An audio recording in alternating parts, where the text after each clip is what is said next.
Welcome back, truth seekers. You're watching Forbidden Files, where myths whisper the truths history fears to keep. Tonight, we follow the faint trail of a kingdom that doesn't appear on any modern map. It has no coordinates, no walls you can breach, and yet, it's older than time. In the frozen heart of the Himalayas, monks speak of a place called Shambhala. They say it is not a city. It is a consciousness, a field of being veiled in dimension, not in dust. Legends describe a radiant realm where sorrow does not exist, where the sick are healed, where no one ages, where beings of immense wisdom guide the fate of the world from behind the veil. And they are not dead. They are waiting. The oldest accounts come not from fairy tales, but from the Kalachakra Tantra, sacred Tibetan Buddhist text.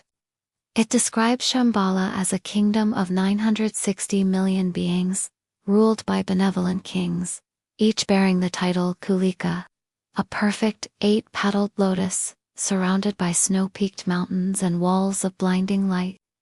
Some call it a metaphor, but others, explorers, mystics, spies, have sought it for real.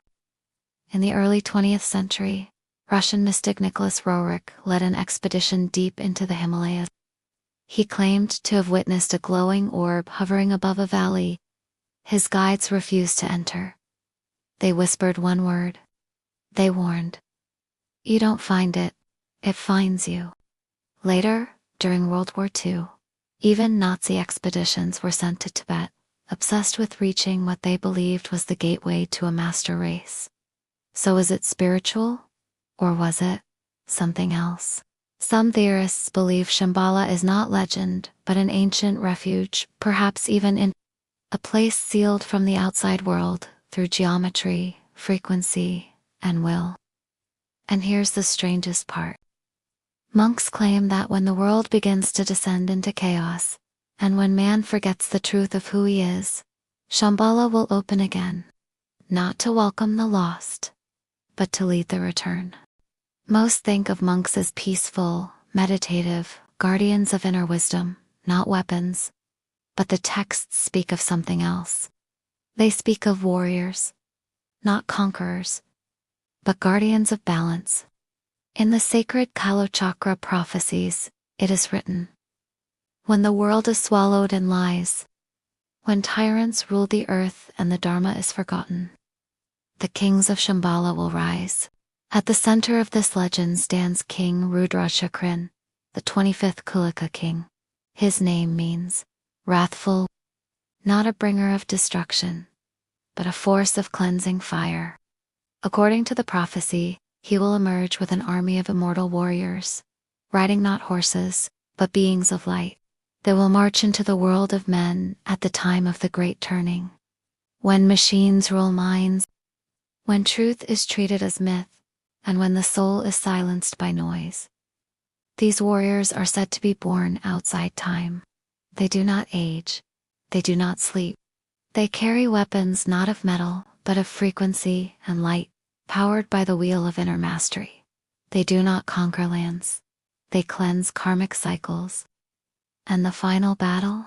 Not between countries, but between consciousnesses. Darkness will rise, not as monsters, but as systems, beliefs, technologies that separate man from spirit. That is when Shambhala will no longer remain hidden. It is said that when the wheel of time breaks, a portal will open within the heart of the Himalayas. Those with pure vision will see it, and those chosen will hear the drums of return echo across the snow. But here's the question. What if the prophecy isn't about a distant future? What if it's already begun? Climate chaos, mass manipulation, the war over reality itself.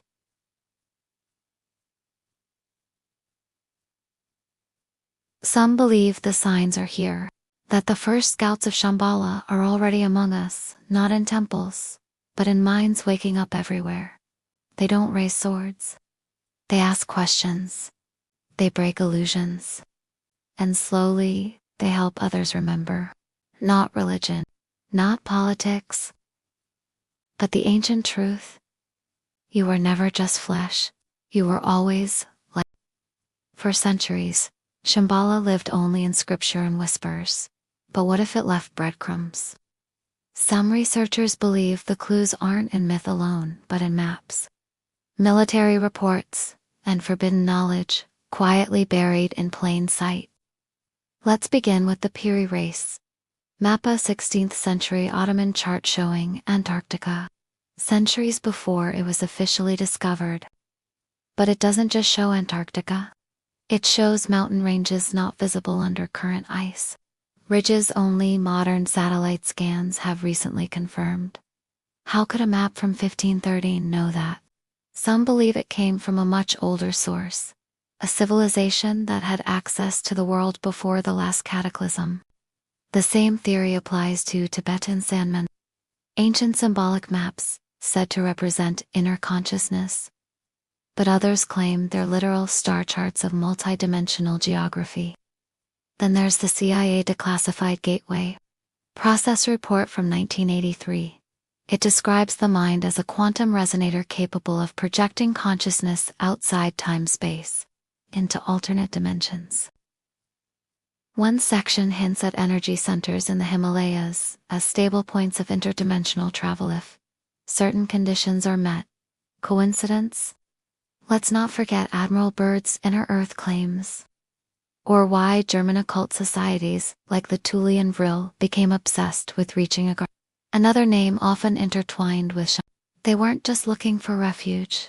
They were looking for power, knowledge, contact, and perhaps they got too close. Today, certain regions near Tibet are closed to the public, with little explanation. Locals still whisper of disappearances, of strange lights over of monks who arrive without ever having walked in. And the old prophecy lingers. When the iron birds fly, and the lotus blooms in the west, the kingdom will rise. Some believe that means now, in a time when ancient truths are awakening and the veil between worlds is thinning.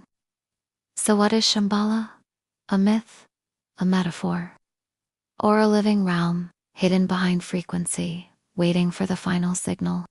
One thing is clear. The greatest secrets were never lost. They were protected. And one day, when the world trembles, and silence is broken across the mountains, Shambhala will speak. Will you be ready to listen?